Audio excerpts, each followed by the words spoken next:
ও মা, হ্যাঁ বল। আজকে কি রান্না করবা? আজকে ডিম রান্না করব। যখনই ডিম রান্না করি তো সেদ্ধ করেই রান্না করি।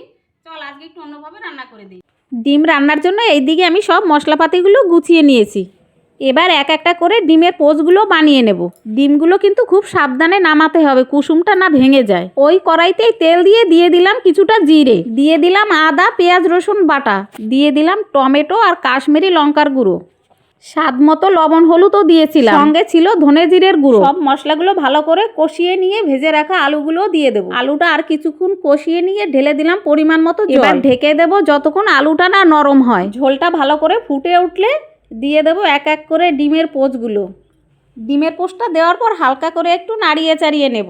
কুসুমগুলো যেহেতু একদমই নরম আছে ওই জন্য বেশি একটা নাড়ানো যাবে না। আমি বেশ অনেকটাই ঝোল রেখেছি, নামানোর আগে একটু গরম মশলা ছড়িয়ে দিলাম। এবার গরম গরম ভাতের সঙ্গে নিয়ে বসে পড়লাম। খিদে মুখে কিন্তু খেতে দারুণ লেগেছিল।